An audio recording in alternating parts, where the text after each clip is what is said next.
اعوذ باللہ من الشیطان الرجیم بسم اللہ الرحمن الرحیم۔ السلام علیکم میرے اسلامی بہن بھائیو، کیا حال ہے؟ اسلام میں اخلاق و آداب میں سب سے بہترین چیز ہے مشاورت کی اہمیت۔ مشاورت کے کیا معنی ہے؟ مشاورت کے معنی ہے دوسروں سے رائے لینا۔ تمام مسلمانوں کو تمام معاملات میں مشورہ کرنے کا حکم دیا ہے تاکہ بعد میں ندامت کا سامنا نہ کرنا پڑے۔ نبی اکرم صلی اللہ علیہ وسلم کو صحابہ کرام کے ساتھ مشورہ کرنے کا حکم دیا گیا۔ ارشاد باری تعالیٰ ہے اور ضروری معاملات میں ان سے مشورہ کیجیے۔ مشورے کی اہمیت کا اندازہ اس بات سے لگایا جا سکتا ہے کہ قرآن کریم میں شورا کے نام سے ایک صورت ہے۔ اس صورت میں ایمان والوں کے بارے میں ارشاد باری تعالیٰ ہے اور ان کے معاملات میں آپس کے مشورے سے طے ہوتے ہیں۔ جس شخص سے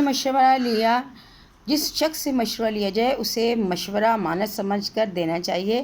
آپ صلی اللہ علیہ وسلم نے فرمایا، جس سے مشورہ لیا جائے وہ امانت دار ہوتا ہے۔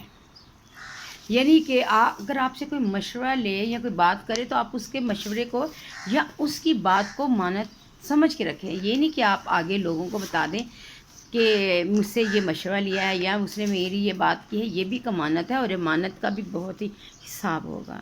اس لیے ہمیں چاہیے کہ ہم امانت کا خیال رکھیں اور امانت میں خیانت نہ کریں۔ امانت چیزیں کو نہیں ہوتی، یہ باتوں کی بھی بات ہوتی ہے کہ آپ سے اگر کسی نے کوئی بات کی ہے، کوئی آپ سے کوئی مشورہ لیا ہے تو آپ اس کو دوسروں تک پہنچائیں نہیں۔ نبی کرم صلی اللہ علیہ وسلم تمام اہم اجتماعی معاملات میں اپنے صحابہ کرام سے مشورہ فرمایا کرتے تھے۔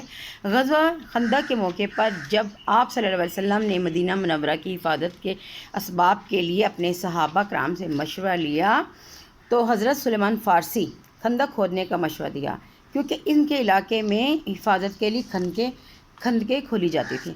آپ صلی اللہ علیہ وسلم نے اس کے مشورے کو پسند کیا اور اس پر عمل کیا، اور اس حکمت عملی کی وجہ سے یہ دیکھیں وہ کتنا غزوہ بدر میں کافروں کو شکست کا سامنا کرنا پڑا۔ تو اس لیے اگر آپ کو کوئی اچھا مشورہ دے تو آپ قبول کر لیں، یعنی سوچ بچار کے بعد۔ خلفائے راشدین امت مسلمہ کے فیصلے تن تنہا نہیں کیا کرتے تھے، یعنی اکیلے نہیں کرتے تھے، بلکہ کسی بھی اہم معاملے میں فیصلہ کرنے کے لیے مجلس مشاورت کی جاتی تھی، سب کی رائے لی جاتی تھی اور پھر کسی کام کا فیصلہ کیا جاتا تھا۔ حضرت عمر فاروق رضی اللہ عنہ کو کوئی مشکل کوئی مسئلہ پیش آتا تو آپ صلی اللہ علیہ وسلم نوجوانوں کو بلاتے اور ان کی عقل و سمجھ کی تیزی کو اختیار کرتے ہوئے ان سے مشورہ لیتے۔ تو اس طرح جب آپ کو کوئی مسئلہ ہو تو آپ اپنے بچوں سے مشورہ کیا کریں، تاکہ بچوں میں یہ عادت پیدا ہو کہ ہمارے ماں باپ ہمیں اہمیت دیتے ہیں، ہمارا وہ خیال کرتے ہیں اور ہماری رائے کو اہمیت دیتے ہیں۔ اگر ہم جب بچوں سے کوئی بات نہیں کرتے یا ان سے کوئی مشورہ نہیں لیتے تو بچے جو ان سے ہیں نا، پھر آج بچے ہیں لیکن کل کو جب وہ بڑے ہوتے ہیں تو پھر ان میں وہی بات ہوتی ہے کہ پھر وہ ماں باپ سے ہی مشورہ لینا پسند نہیں کرتے۔